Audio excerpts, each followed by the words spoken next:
అందుకు అందరికీ మరణాత, అందరికీ మరణాత. ఒక చిన్న మాట చదువుతాము. రాజులు మొదటి గ్రంథము 4వ అధ్యాయము 33వ వచనము. మరియు లెబానోనులో ఉండు దేవదారు వృక్షమునే గాని గోడలో నుండి మొలుచు హిస్సోపు మొక్కనే గాని చెట్లన్నిటిని గూర్చి అతడు వ్రాసెను. సొలొమోను వ్రాసెను. చాలా థ్యాంక్స్ అండి. సొలొమోను వ్రాసెను. ఏమి వ్రాసెను? చెట్లన్నిటిని గూర్చి వ్రాసెను. ఇవన్నీ చెప్పాలి అంటే ఈ 3 రోజులు కాదు కదా, 30 రోజులు కూడా సరిపోవు. చెట్లు పేర్లు చెప్తే సరిపోవు. అయితే ఇక్కడ 2 మాటలలో పరిశుద్ధాత్మ తండ్రి ఎంత స్పష్టంగా ఇమిడ్చారో చూడండి.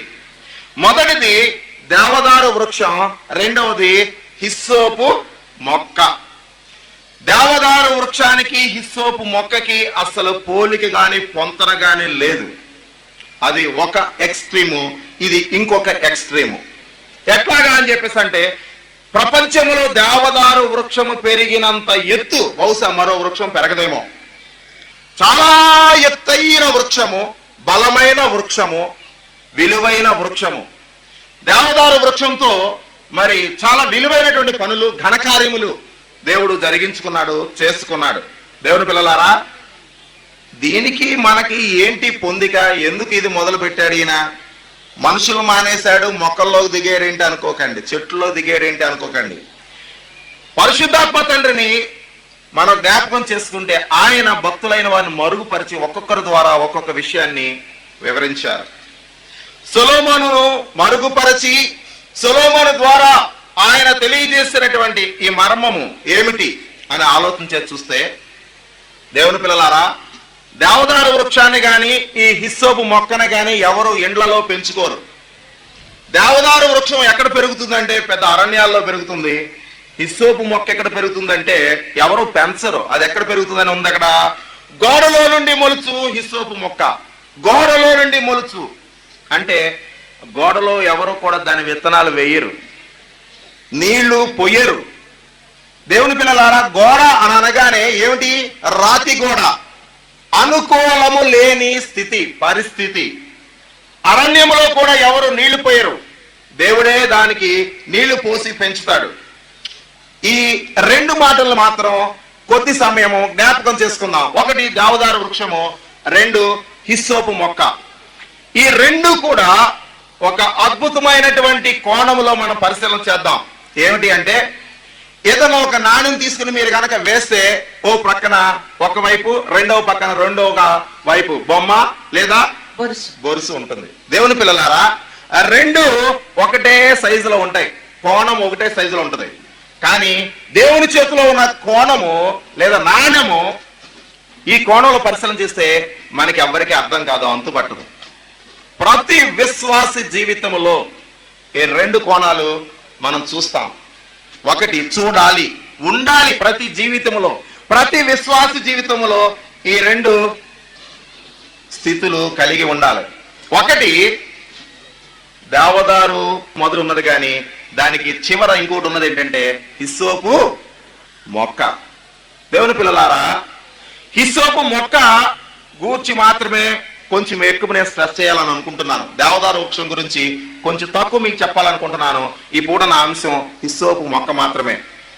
దాని గురించి దేవుని పిల్లలారా కనీసం ఒక 10 వారాలు మా మందిరంలో వివరించడం జరిగింది. పుట్టి హిస్సోపు అన్నటువంటి మాటలో 10 వారాలు చెబితే ఏంటంటే మరి క్లుప్తంగా చెప్పుకుని వెళ్ళిపోయారు అని సంఘంలో దాన్ని డీటెయిల్ గా స్టడీ చేయలేదేంటి అని అడిగారు. అయితే దానిని మనము 3 నిమిషాల్లో మనం చెప్పుకోలేము, కానీ 3 నిమిషాలు ముగించుకుందాం. ఎట్లాగా అని చెప్పేసి అంటే, ఒక వ్యక్తి యొక్క జీవితము హిస్సోపు మొక్కలాగా ప్రారంభమై అది ఎక్కడ వరకు ఎలా పెరుగుతుందంటే దేవదారు వృక్షం లాగా పెంచబడుతుంది, పెరుగుతుంది, పెంచుకోవాలి. అయితే ఈ హిస్సోపు మొక్క సైజు వచ్చేసి ఒక 2 అడుగుల వరకు పెరుగుతుంది. దాని టేస్ట్ వచ్చేసి భయంకరమైన చేదు. అంతేకాకుండా మందులలో ఒక మందుగా అది వాడబడుతుంది. అంతేకాకుండా అది విస్తారంగా పెరుగుతుంది. అనుకూలమైన స్థలముల్లో కాదు, ప్రతికూలమైన స్థలముల్లో. ఎవ్వరు దాన్ని ఆదరించరు, ఎవ్వరు కూడా గమనించరు, ఎవ్వరు కూడా పట్టించుకోరు, ఎవరు కూడా దానిని ఒక చిన్న చిన్న ఈ తొట్టులో వేసి పెంచరు, దానికి నీళ్లు పొయ్యరు. భయంకరమైనటువంటి నిరాదరణ కలిగినటువంటి దేవుని పిల్లలారా, భయపడకండి. చాలా మందికి ఉంటుంది మనసులో, ఏమనంటే మమ్మల్ని ఎవరు గుర్తిస్తారని, మేము చాలా చిన్నోళ్ళం అండి అనుకుంటారు. మేము చాలా చిన్నవాళ్ళము, మాకు గుర్తింపు లేదు, మమ్మల్ని ఎవరు గమనిస్తారు? ఎవరు గమనించట్లేదు, గుర్తించట్లేదు అని అనుకోకండి. ఎవరు గుర్తిస్తున్నారంటే చిన్నవాళ్ళని దేవుడే గుర్తిస్తున్నాడు, దేవుడే గుర్తించాడు. దేవుడు గుర్తించి గ్రంథంలోనే ఇమిడ్చాడు. ఎంత చిన్నవాడైనా సరే దేవదారు వృక్షాన్ని ఆయన గుర్తిస్తాడు, తిరస్కరించాడు. హిస్సోపు మొక్కను కూడా తిరస్కరించాడు. చాలా మందికి ఏంటంటే, మేమేం పెద్దోళ్ళమా, మేమైనా ధనుకులమా, మేమైనా విద్యాధికులమా, మేమైనా బలవంతులమా, మాకు అది లేదు, మాకు ఇది లేదు, మాకేమీ లేదు, మాకేమీ లేదు, మాకేమీ లేదు అనుకునే వారలారా, భయపడకండి, బాధపడకండి. మీకు ఏమీ ఉండక్కర్లా, ఒకటి ఉంటే చాలు. అదేంటంటే తగ్గింపు స్వభావం. తగ్గింపు స్వభావం. మిమ్మల్ని మీరు తగ్గించుకోండి. గ్రంథంలో ఉంటుంది, తను తాను తగ్గించుకునేవాడు హెచ్చింపబడును, తను తాను హెచ్చించుకునేవాడు తగ్గించబడును. నాకేంటండి, నేను దేవదారు వృక్షం లాగా ఉన్నాను, నేను ఎందుకు తగ్గించుకోవాలి? తగ్గించుకోవాల్సిన పని లేదు, నేను ఎక్కడ తగ్గవలసిన పని లేదు. నాకున్న చదువు గాని, నాకున్న ఘనత గాని, నాకున్న కులం గాని, నాకున్న పరపతి గాని, నాకున్న పలుకుబడి గాని ఏంటనుకున్నారు అని అనుకుంటే తను తాను హెచ్చించుకునేవాడు ఏమవుతాడు? తగ్గించబడును అని చెప్పిస్తుంది. దేవదారు వృక్షం లాగా హెచ్చించుకోవద్దు. హిస్సోపు మొక్కలాగా ఉన్న నీవు కృంగిపోవద్దు, భయపడవద్దు, బాధపడవద్దు, నన్ను ఎవరు పట్టించుకోవట్లేదే అని అనుకోవద్దు. కానీ ఒక సమయం వస్తుంది, ఆ సమయం వచ్చినప్పుడు దేవుడు వాడుకుంటాడు నిన్ను. అప్పుడు వరకు నువ్వేం చేయాలంటే నిరీక్షణతో, ఓపికతో సాగి వెళ్ళటమే నీ పని. ఎట్లాగా అని చెప్పేసి అంటే, ఈ విస్తారంగా పెరిగేటటువంటి మొక్కలు మన ప్రాంతంలో ఉన్నాయి. నేను అనుకున్నాను హిస్సోపు మొక్క బహుశా అక్కడ అలా పెరుగుతుందేమో అనుకున్నాను. ఎట్లాగా అని చెప్పేసి అంటే, సముద్రం పువ్వులు అంటారు, పాల సముద్రం మొక్కలు అంటారు, లేదా తూడుకర్రలు అంటారు. చక్కగా మైకుల్లాగా ఉంటాయి పువ్వులు. ఆ పువ్వుల్ని మీరు ఎప్పుడైనా సరే తలలో పెట్టుకున్నారా? పెట్టుకోలేదు. కొన్ని పట్టుకున్నారా? చేతితోటి పట్టుకోలేదు. ఎవరైనా గనులు మీ దగ్గరికి వచ్చినప్పుడు దాన్ని గుచ్చి దండగా వేశారా?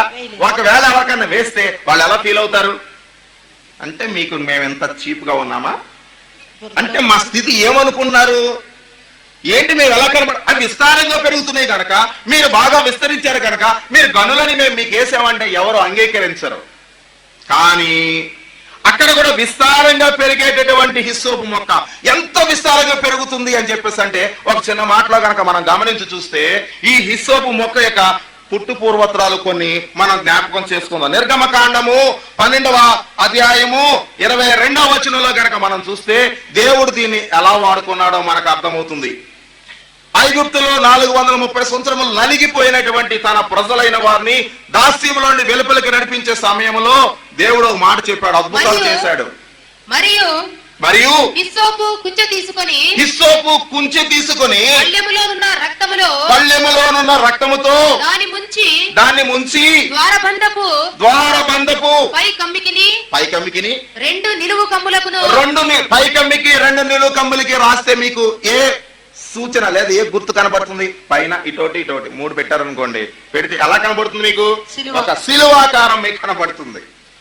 దేవుని పిల్లలారా, పాత నిబంధన కాలంలో ఉన్నటువంటి ఆ శిలువ రూపము పస్కా బలిలో దేవుడు చూపిస్తున్నాడు. ఒక గొర్రె పిల్లను తీసుకోవాలి, దాని రక్తములో ఈ హిస్సోపు కుంచెన ముంచి ద్వార బంధాలకి రాసుకోవాలన్నాడు. రక్తము విడిపిస్తుందా? హిస్సోపు విడిపిస్తుందా? విడిపించేది రక్తమే. హిస్సోపులో ఏమీ లేదు.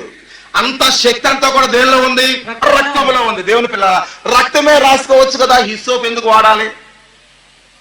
రక్తమేమో వాడుకోవాలి కదా, కానీ హిస్సోపు ఎందుకు వాడాలి? ఎందుకు వాడాలి అంటే ఆయన చెప్పాడు కనుక వాడాలి.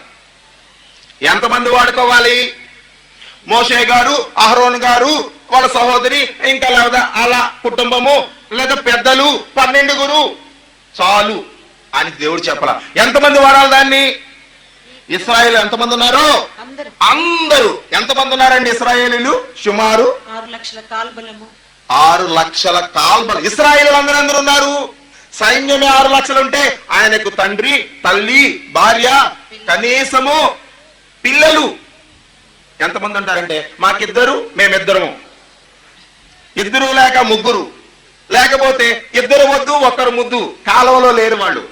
ఎంత ఎక్కువ మంది పిల్లలు ఉంటే అంత ఘనత కాలంలో ఉన్నారు. ఫ్యామిలీ ప్లానింగ్ అప్పుడు కాలంలో లేదు కనుక ఎంత మంది పుడితే అంత ఘనత. కాబట్టి కనీసం ప్రతి కుటుంబంలో 10 నుండి పైకే కానీ లోపు బహుశా ఉండుండరు. 10 కంటే తక్కువ ఉండుంటే వాళ్ళకి ఘనత కూడా ఉండదు. యాకోబు గారి పిల్లలు ఎంతమంది? అయితే అబ్రహం గారి ఫ్యామిలీ ప్లానింగా, ఆయనకు ఒక్కలే కదా అని అన్నారు అనుకోండి, ఆయన సరి అయిన సమయంలో కంఠం మొదలు పెడితే కనీసం ఒక 30 మంది పైన అయ్యేవాడు. కానీ కొంచెం ఆలస్యమైంది కనుక ఆ ఆలస్యమైనప్పటికీ కూడా ఆయన బాధపడకుండా నిరీక్షణతో ఉన్నాడు కనుక ఆకాశ నక్షత్రాలాగా, భూమి ఇసుకరేణులాగా ఆ ఒక్కరి ద్వారా ఎంతో మంది వచ్చేసారు. ఒక్కలే వీళ్ళ అబ్బాయి ఏముంటారు, వీళ్ళకి ఏం పుడతారా అని అనుకోకూడదు. మన అబ్రహాం గారిని తలంచుకుని వాళ్ళకి ఎంతో మంది పుడతారు. ఆ తర్వాత కాలంలో పుట్టుకొస్తారు. దేవుడి పిల్లలారా, అసలు పిల్లలు లేరు అని బాధపడిన ఆయనకి ఎంతమంది పిల్లలు ఈ రోజు లెక్కించలేము. అటువంటి ఆ జనాంగం అంతటికి కూడా మనం సుమారు లెక్క వేస్తే కనీసం ఒక 50-60 లక్షల పైనే తప్ప లోపు మాత్రం ఉండరు. 50-60 లక్షల మంది తమ గృహాలకు లేదా వారి గుమ్మాలకు ఏమి రాసుకోవాలి? హిస్సోపు కుంచెతో రక్తములో ముంచి అందరూ కూడా వచ్చి ఈ సెంటర్ లో మేము పెడతాము, హిస్సోపు మొక్కలు మీరు తీసుకెళ్ళండి అనలేదు. ఎవరి గృహం దగ్గర వారికే హిస్సోపు మొక్కలు అడ్డదిడ్డంగా పెరిగిపోయినాయి. ఎక్కడ వాళ్ళు అక్కడ తీసుకోవడం, ఈ రక్తం తెచ్చుకోవడం, ఇందులో ముంచుకోవడం, రాసుకోవడం.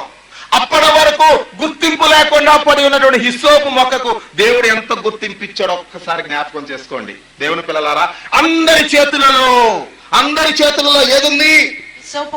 హిస్సోపు మొక్క. అందరి చేతులలో తిరస్కరింపబడిన రాయి తలకి మూలరాయి అయిపోయినట్లుగా మాకు వద్దు ఈయన పంపించేద్దాం అనుకున్నారు యేసు ప్రభువుని. ఎక్కడ? ఆ పిచ్చివాడిని బాగు చేసేసరికి ఆయన వద్దు అని అనుకుంటే ఆ పిచ్చివాడు ఏమైపోయాడు? ఒక మిషనరీ అయిపోయాడు. ఆయన ఒక చిన్న యేసు ప్రభు అయిపోయాడు. దేవుని పిల్లలారా, బైబిల్ మిషన్ వారలారా, మాకు వద్దు, ఈ మిషన్ మాకు వద్దు అని అనుకున్నారంటే ఇప్పుడు అందరి చేతుల్లో హిస్సోపు మొక్క ఎలా అయిపోయిందో అందరికీ అవసరమయ్యే మిషన్ గా మారబోతోంది. ఈ మిషన్ అందరి చేతులలో వెళ్ళిపోతుంది. మొన్నటి నుండి వింటూ ఉన్నాను. ఒక్కొక్కరు చెప్తున్నారు. మొన్న ఒక అయ్యగారు చెప్పారు, మేము ఆ దేశంలోకి వెళ్ళినా అక్కడ మాకేం కనబడింది? బైబిల్ మిషన్ కనబడింది అని అన్నారు. కాబట్టి బైబిల్ మిషన్ అంటే ఒక కాలంలో చెప్పుకోవడానికి సిగ్గుపడినటువంటి పెద్దలు కూడా కొందరు ఉన్నారు. బైబిల్ మిషన్ చెప్పుకుంటే అసహించుకుంటారేమో అనుకుని ఈ రోజున బైబిల్ మిషన్ చెప్పుకోవడానికి ఆరాటపడే స్థితి, ప్రవేశించడానికి ఆశపడే స్థితి ఏం కలిగిస్తుందంటే ఈ వృద్ధి మాత్రమే కాదు, ఇందులో ఇది శుద్ధి చేసేటటువంటి స్థితిని కూడా మన జ్ఞాపకం చేస్తుంది. ఈ హిస్సోపు మొక్క ఏ విధంగా రక్తాన్ని ముంచి అంటిస్తుందో అలాగే మొక్కేమీ శుద్ధి చేయలేదు, మొక్కలో శక్తి లేదు, కానీ ఇది ఒక సాధనం. అలాగే బైబిల్ మిషన్ శుద్ధి చేయదు. బైబిల్ మిషన్ దేవుని చేతిలో ఒక సాధనము. ఇది ఒక హిస్సోపు మొక్క లాంటిది. యేసు ప్రభు రక్తంతోటే కడగబడ్డాం, యేసు ప్రభు రక్తంతోటే క్షమ, యేసు ప్రభు రక్తంతోటే శక్తి, అన్ని యేసు ప్రభు రక్తంతోటే. కానీ ఆ రక్తాన్ని రాయడానికి కూడా ఏం కావాలి? చేత్తో రాసుకోవచ్చు కదా. కానీ దానికో ఏం కావాలి? ఒక చిన్న మొక్క కావాలి. ఒక చిన్న మొక్క. మొక్కకి ఉన్న ఒక మొక్కను కుంచులాగా చేసుకుని ముంచారు. అలాగే చిన్న మొక్కలాగా ప్రారంభమైనటువంటి ఈ మిషన్ ఎంత కాబోతుంది? విస్తరింపబడబోతోంది. అప్పటి వరకు గుర్తింపు ఉండకపోవచ్చు, లేకపోవచ్చు, చాలా మందికి ఉండొచ్చు. మనకి మిషన్ గుర్తింపు లేదండి. ఎక్కడ గుర్తింపు లేదు? భూలోకంలో గుర్తింపు లేదు, భారతదేశంలో గుర్తింపు లేదు, క్రైస్తవ మహాసభలో గుర్తింపు లేదు, ప్రపంచ క్రైస్తవ మహాసభలో కూడా గుర్తింపు లేదు అనుకునే వారలారా, వస్తుంది. One day will come. ఆ రోజు మనం గుర్తింపబడతాం. అప్పటి వరకు మనం ఏం చేయాలంటే, మనము ఎంత పెరిగినా, దేవదారు వృక్షాలాగా పెరిగినా గాని మన మనసు మాత్రము దీనాతి దీనమైన రూపం చూపించిన క్రీస్తులాగా హిస్సోపు మొక్కలాగా మనం తగ్గి ఉంటే తగ్గించుకోండి. నేనెందుకు తగ్గుతానమ్మా, నాకేం తక్కువ? చాలా మంది భావం ఉంటది, నేనా చూసుకుంటానులే, ఏకిలాగా వెళ్ళి మేకైపోవాలి, నెమ్మదిగా వెళ్తాను, చూసుకుంటాను వాళ్ళ సంగతి అని కొందరు అంటారు. నెమ్మదిగా వెళ్ళొద్దు, నెమ్మదిగానే ఉండు. ఎప్పటికీ నువ్వు నెమ్మదిగా, ఎప్పటికీ నువ్వు తగ్గించుకో, నీకేమీ నష్టం లేదు. నా వలన అవుతుంది, నేను చేస్తాను, నా వలన అవుతుంది అని మనం అనుకుంటే అప్పుడు నష్టపోతాం. దేవుని పిల్లలారా, మార్టిన్ లూథర్ గారు తన డైరీలో ఒక మాట రాసుకునేవాళ్ళట. ప్రతి డైరీలో, ప్రతి సంవత్సరం ఆ డైరీలో ఫస్ట్ పేజ్ లో ఒక మాట ఉండేదట. ఏమిటదంటే, man's extremity is God's opportunity. ఏమిటి అని చెప్పేసి అంటే, నా వల్ల అవుతుందని మనిషి అనుకున్నంత కాలం అది అవ్వదు. అయ్యా నా వల్ల కాదు ప్రభువా, ఇది నీ వల్లే, నువ్వు చెయ్యి. నేను చెయ్యలేను, నా వల్ల కాదు, ఇక నా వల్ల కాదు. మానవులు విసిగిపోయినప్పుడు, నా వల్ల కాదు అనుకున్నప్పుడు, దేవుణ్ణి ఎరగిన వారైతే ఏం తీసుకుంటారంటే, 7 రూపాయలు ఎలకల మందు కొనుక్కుంటారు, లేకపోతే 2 రూపాయలు తాడు కొనుక్కుంటారు, ఫ్యాన్ చూసుకుంటారు ఎక్కడ ఉందా అని. ఇంకా ఫ్రీ అనుకుంటే ట్రైనో బస్సో చూసుకుంటారు. బాధ తెలియకుండా పోవాలి అనుకుంటే గవర్నమెంట్ హాస్పిటల్కి వెళ్ళి నిద్ర పట్టట్లేదని ఒక స్ట్రిప్ తెచ్చుకుంటారు. 6 రోజులకు ఒక స్ట్రిప్, 6 స్ట్రిప్లు కనుక వేసుకుంటే లాంగ్ స్లీపే. అట్లాంటిది అలాగా చావాలని కోరుకోకు, ఆశపడకు. నా వల్ల కాదు, నీ వల్లనే, నీవే చేయాలి. నీవు మాట్లాడు, నీవు నడిపించు, నీవు రాని ఎడల నన్ను తీసుకుని పోవద్దు. మోషే చెప్పాడు, అయ్యా నీది, ఈ పని నీది, నువ్వు చెయ్యి, నువ్వు మాట్లాడు అంటే. ఒక మాట ఉంటది మోషే గురించి, ఏమనంటే, నోటి మాంద్యము కలిగిన వాడని. మాట్లాడలేని మోషే ఎవరితో మాట్లాడాడు? దేవునితో మాట్లాడాడు. 50 లక్షల మంది ప్రజలతో మాట్లాడాడు, అందరితో మాట్లాడాడు, ఫరోతో మాట్లాడాడు, ఫరో దగ్గర ఉన్న వాళ్ళతో మాట్లాడలేని ఆయన ఎలా మాట్లాడగలిగాడంటే దేవుడు మాట్లాడించాడు. నాకు 5 సంవత్సరాల వరకు మాటలు రాలేదట.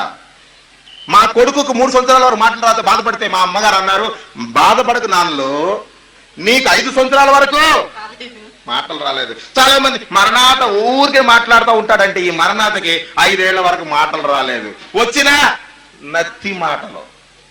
అట్లాంటి మాటలు రాని వానికి దేవుడు మాటలు ఇచ్చాడు. దేవుడి పిల్లలు, మీరు బాధపడకండి, భయపడకండి, నేను చిన్నగా ఉన్నాను, అయ్యో పెరిగే వాటి వైపు చూసి నేను పెరగట్లేదే, ఈ హిస్సోపు మొక్క దేవదారు వృక్షం వైపు చూసి అది ఎప్పుడవుతానో, అంత నేను ఎప్పుడవుతానో అని కనుక అనుకుంటే ఎప్పటికీ అది కాలేదు.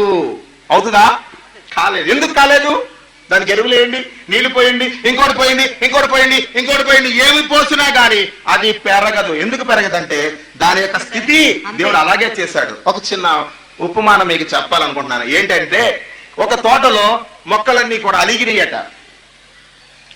అలిగి అవి నీళ్లు తాగడం మానేసినాయి. తోట మాలి పోస్తున్నాడు, నీళ్లు పోస్తున్నాడు, ఎరువేస్తున్నాడు, స్వీకరించడం మానేసినాయి, ఫలించడం మానేసినాయి. ఎందుకు అని చెప్పేసి అంటే, గుమ్మడికాయ చెట్టుకి పాదుకి బాగా కోపం వచ్చిందట. ఎందుకనంటే, ఇంత పెద్ద కాయ కాస్తున్నాను, నన్ను కింద పడేస్తావా, నేను ఎక్కడుండాలి, నన్ను గుర్తించువా, నువ్వు నా సైజును బట్టి నన్ను గుర్తించవచ్చు కదా, కొంచెం పైన నన్ను పెడితే ఏమవుతుంది అని చెప్పేసి గుమ్మడికాయ అనుకుని ఆ చెట్టు నేను ఫలించనుందట. యాపిల్ అనుకుందట, అసలు నేను కింగ్ ఆఫ్ ఫ్రూట్స్ కదా, క్వాలిటీ ఏంటి, కాస్ట్ ఏంటి, దేని సరే ప్రతి ఒక్కళ్ళు యాపిల్ అని కోరుకుంటారు. ఇంత యాపిల్ ఇంత విలువ ఉంది, కానీ నా సైజు మరీ ఇంత పెట్టేవేంటి, ఇంత చిన్నగా నన్ను కనీసం కొంచెం ఈ సైజు ఉంటే యాపిల్ బాగుంటుంది కదా అని అది బాధపడి యాపిల్ చెట్టు కాయటం మానేసిందట.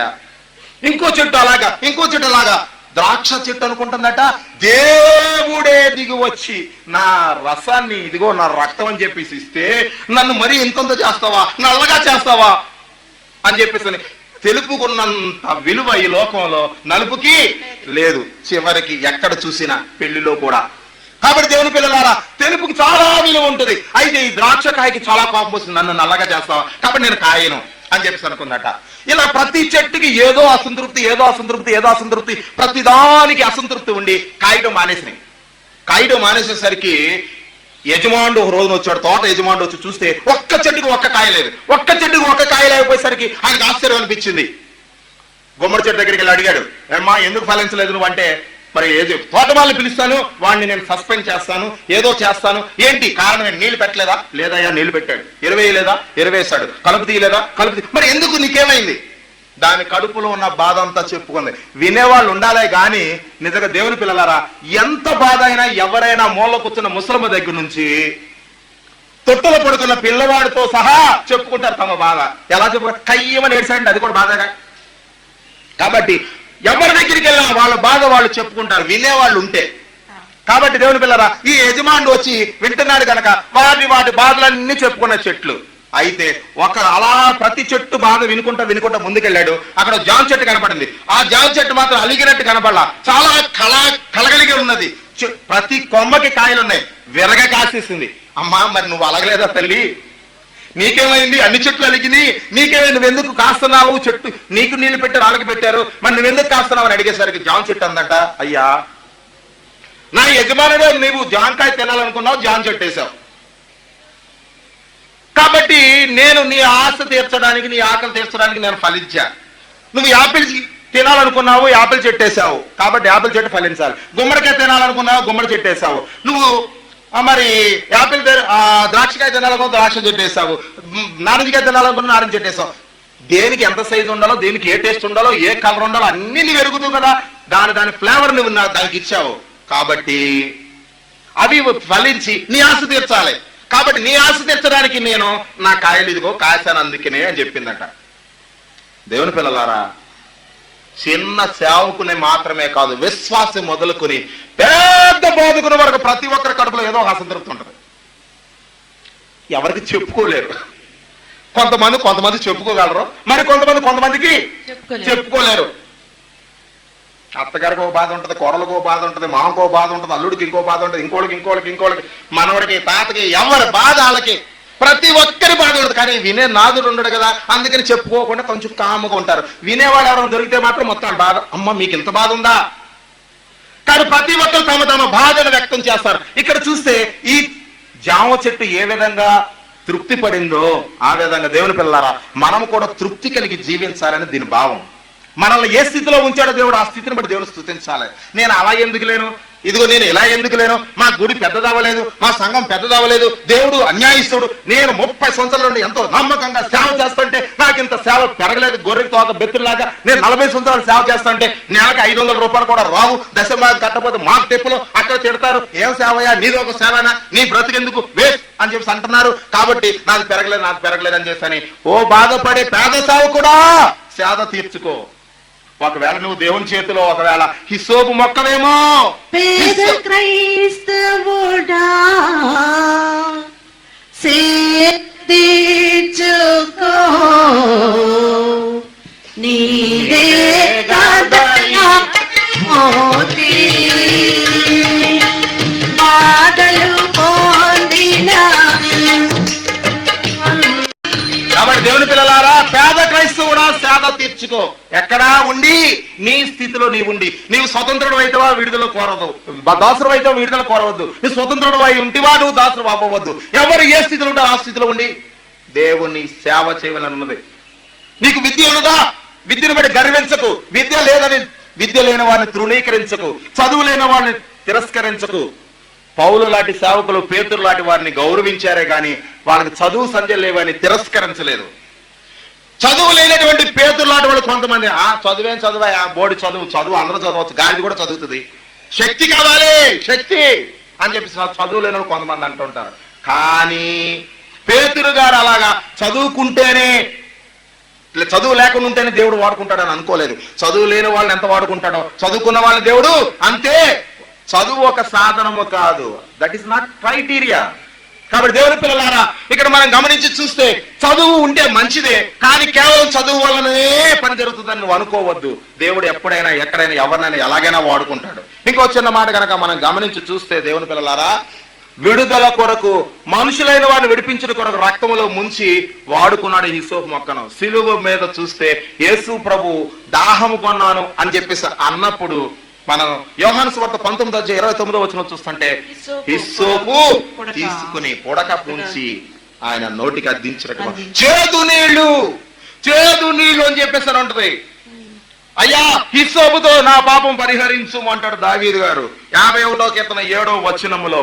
కాబట్టి మనం చూస్తే బైబిల్ గ్రంథములో ఎన్నో మాటలు హిస్సోపు గురించి వ్రాయించాడు. అది చిన్న మొక్క, దానికి అంత సిగ్నిఫికెన్స్ ఏంటి? ఆ చిన్న మొక్కకి ఎందుకంత గుర్తింపు అంటే ఏమో మనం ఏం చెప్తాం. దేవునికి చాలా మందికి వాళ్ళ స్థితి మాకు తెలుసు, వాళ్ళ బ్యాక్గ్రౌండ్ మాకు తెలుసు, వాళ్ళు ఎలా ఉన్నారో మాకు తెలుసు అని కొంతమంది అంటారు. దేవుని పిల్లలారా వాళ్ళ బ్యాక్గ్రౌండ్ మాత్రం నువ్వు చూస్తున్నావు, కానీ వాళ్ళ ఫ్రంట్ గ్రౌండ్ చూసేది దేవుడు. ఫ్యూచర్ గ్రౌండ్ ఎరిగిన వాడు దేవుడు. హిస్సోపు మొక్కలాగానే నువ్వు తగ్గించుకుంటే ఎక్కడి వరకు వెళ్ళిపోతావు? నువ్వు దేవదారు వృక్షం దేవదారు వృక్షం లాగా పెరిగిపోతాం పెరిగిపోయే కొలది కడుపు మండిపోతూ ఉంటది కొందరికి.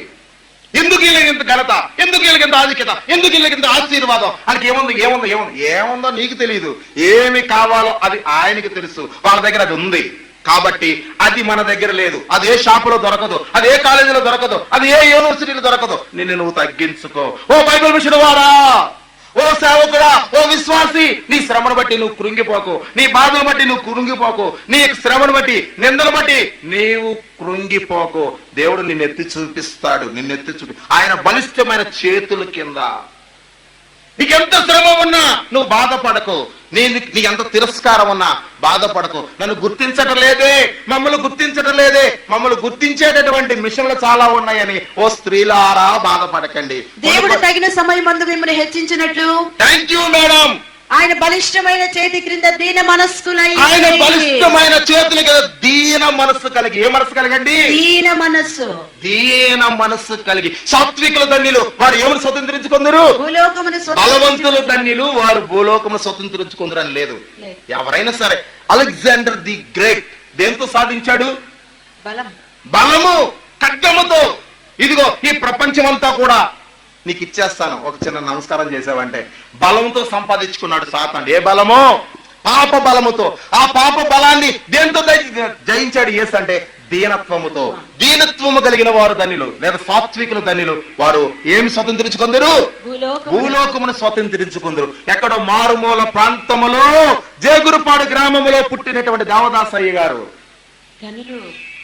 ఎక్కడో చిన్న గృహములోకి వచ్చేసారు. అక్కడి నుంచి పెరిగి ఒక మూలన రైలు పేటలో ఎక్కడో చిన్న గృహములో ఒక చిన్న గదిలోకి వచ్చేసింది ఆ హిస్సోపు మొక్క.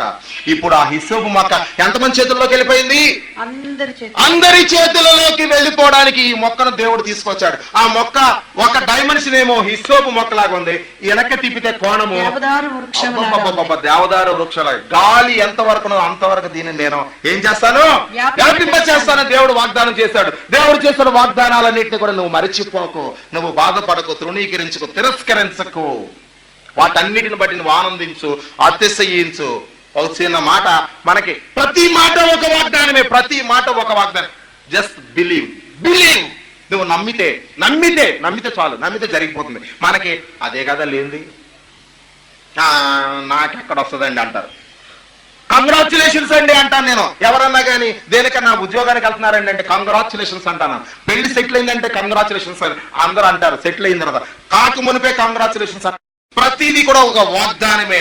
హిస్సోపు మొక్కలాగా ఉన్నటువంటి దేవదాసయ్య గారిని మాత్రమే కాదు, హిస్సోపు మొక్కలాగా ఉన్నటువంటి బెంజమిన్ గారి దగ్గర నుంచి తీసుకోండి, హిస్సోపు మొక్కలాగా ఉన్న జీ సమేలయ్య గారిని తీసుకోండి, హిస్సోపు మొక్కలాగా ఉన్న ఎస్ సమేలయ్య గారిని తీసుకోండి, హిస్సోపు మొక్కలాగా ఉన్నటువంటి రెవరెండ్ జే జాన్ సిల్వరాజయ్య గారిని తీసుకోండి, హిస్సోపు మొక్కలాగా ఉన్నటువంటి రెవరెండ్ డాక్టర్ జానయ్య గారిని తీసుకోండి.